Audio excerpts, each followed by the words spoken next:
Um tempo atrás eu entrei numa loja de celular, dessas da operadora mesmo, para comprar esse celular que, por sinal, tá gravando aqui o vídeo. O vendedor na loja me falou uma coisa na época que eu nunca parei para pensar, só agora, 5 anos depois, que eu fui entender o que ele falou. Na ocasião, então, eu fui comprar esse celular, que é um iPhone 11 lá no final de 2020. Ele tava me passando todas as instruções do que eu tinha que fazer, de como colocar o chip, o que era, qual que seria a forma de pagamento e tudo mais. E quando ele me trouxe, de fato, a caixa do celular, ele começou a abrir a caixa, ele parou, olhou para mim e falou assim: a Apple recomenda que o cliente abra a caixa e pegue o celular. Eu nunca tinha visto alguém falar aquilo em específico, nenhuma vez que eu fui comprar um celular, e a diferença é que até então eu nunca tinha comprado um iPhone. Quando ele me deu a caixa na mão, eu abri a caixa e fui tirando o lacre, fui abrindo, fazendo aquele deslize da caixa que é comum, enquanto ele foi me falando que a Apple dava essa orientação para que o cliente tivesse toda a experiência que a Apple pudesse proporcionar. E na época eu achei meio bobeira e nada a ver aquilo e segui a minha vida em frente, nunca mais pensei naquilo, até que agora, nesse ponto da vida, eu comecei a pensar. Eu descobri que isso tem muito a ver com um tipo de manipulação psicológica ou algo assim, interprete como você quiser interpretar. O negócio é que existe um filósofo da área da fenomenologia chamado Edmund Russell, que diz que o conhecimento natural começa pela experiência e permanece na experiência. Tentando explicar um pouco isso, ele nada mais está dizendo do que a experiência, ela envolve os nossos 5 sentidos, né? Tudo aquilo que envolve os nossos 5 sentidos, o ser humano é um bicho, é um animal que necessita muito desses 5 sentidos. A gente a todo momento está usando isso: tato, audição, visão, paladar, olfato, enfim. A gente tem uma relação e uma correlação melhor com essas coisas. E o vendedor lá da operadora naquele momento, foi isso que ele estava querendo me dizer, nas palavras dele, da forma que passaram para ele. Que eu tinha que pegar aquele celular, que é um celular que é caro, é oneroso, e ter toda a experiência possível, que a próxima vez que eu for comprar celular, eu lembre da vez que eu comprei esse celular e tive todas as experiências. E continue comprando o mesmo celular, só que mais atualizado. Porque vai me fazer lembrar da experiência, do trabalho que eu tive para comprar aquilo, do dinheiro que eu juntei, da luta que foi, para ter aquela mesma experiência e talvez aquele mesmo sabor de estar abrindo aquele mesmo produto novo. Vocês entendem?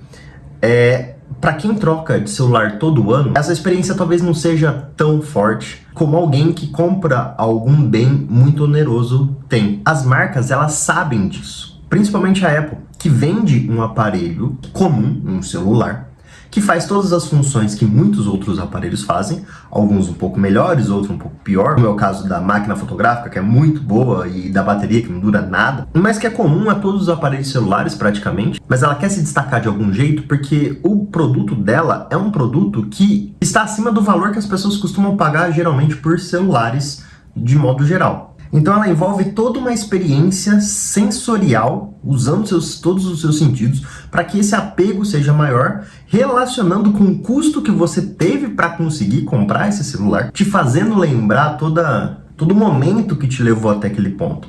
Juntar o dinheiro, economizar, trabalhar, arrumar um emprego, dividir em 12 vezes, enfim. E ter aquele bem material ali como se fosse realmente uma conquista. E a próxima vez que você for comprar um celular, você se lembre do gosto que foi aquela primeira experiência que você teve sensorial. E tenha vontade de ter a mesma experiência. E acha que não terá a mesma experiência sensorial que teve com o celular da Apple com outra marca. Ao tirar o lacre, ao abrir a caixa, ao ver o produto pela primeira vez de tão perto, sendo seu, de sua posse, o brilho do espelhado, e fazendo pensar na hora de comprar que deve permanecer na mesma marca. Faz um apego emocional que ela faz com que as pessoas tenham para se fidelizar à marca e defender com unhas e dentes, falando que é melhor que a Samsung e tudo mais. E cada vez mais essas marcas não vendem só o produto, elas vendem a experiência como um todo. Elas vendem a experiência, para ser mais exato.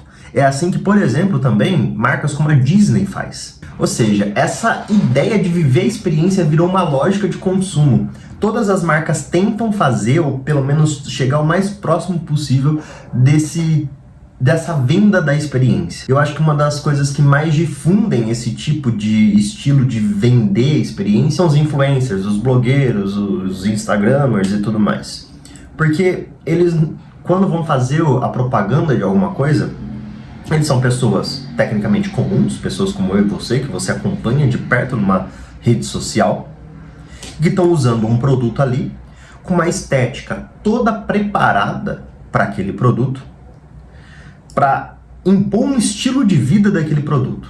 Então é o cara que vai fazer a propaganda do tênis de corrida, que acorda de manhã para correr, mesmo com chuva ou com frio, que coloca uma capa de chuva, um corta-vento de uma determinada marca, que combina com a paisagem de fundo onde ele está correndo, com um close muito bem definido no tênis ao pisar na poça de água, para que mesmo naquele momento em que o pé tá todo encharcado, você fala, mas com esse tênis eu correria até na chuva. Ou a rotina que a pessoa acorda de manhã, numa casa toda mobiliada, toda preparada, toda sobre medida, com um café colocado de maneira correta para ir escorrendo e fazendo a espuma certinha, com o chantilly por cima, com a bolachinha toda simétrica em cima do pires. Ou seja, não é só o produto que está sendo vendido ali, e sim a experiência.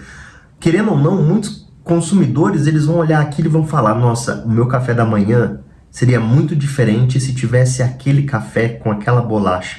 A minha atividade física seria muito diferente se eu tivesse aquele agasalho para correr no frio, se eu tivesse aquela praia para fazer um beach tênis, se eu tivesse aquela academia daquele jeito, livre para fazer os exercícios, se ela fosse tão perto da minha casa quanto é daquela pessoa. Ou seja, no fundo, se a gente tiver aquilo que aquele blogueiro, que aquele instagramer tem, a gente vai sentir as mesmas coisas que ele está sentindo. Tudo isso que eu falei já foi falado por outra pessoa, chamado Carl Rogers, um psicólogo, que diz o seguinte, em linhas gerais: não é o que a pessoa tem, mas como ela vive o que tem. E as redes sociais foi um amplificador para isso tudo. Muitas pessoas tendo e vivendo algo que elas têm. E muitas outras pessoas assistindo isso e querendo viver exatamente o que a outra pessoa tem sem ter. E dando um jeito para ter o que a outra pessoa tem, para ter os mesmos sentimentos que ela viu sendo refletida pela tela de um celular. Então, no final das contas, você pode comprar o celular que a outra pessoa tem, o tênis que a outra pessoa tem, o café, o perfume, mas você nunca vai viver o que a outra pessoa tem. Porque essas experiências, elas são subjetivas de cada um. Cada um sente, percebe, entende as coisas diferente um do outro. É isso que torna o ser humano tão diferente um do outro. São as experiências subjetivas que cada um de nós vivemos. Eu posso fazer e repetir exatamente a mesma coisa. Acordar na mesma hora, no mesmo apartamento, na mesma casa, fazer o café do mesmo jeito, mas a experiência vai ser totalmente diferente para mim do que foi para aquela outra pessoa. Cada um, na hora de abrir a caixinha do celular que comprou, vai sentir algo diferente, porque cada um teve uma trajetória até aquele ponto diferente. Uns trabalharam dias e noites para comprar aquele celular, outros dividiram em mais de 10 vezes para dar o celular para o filho, outros foi uma pessoa que deu, ela ganhou.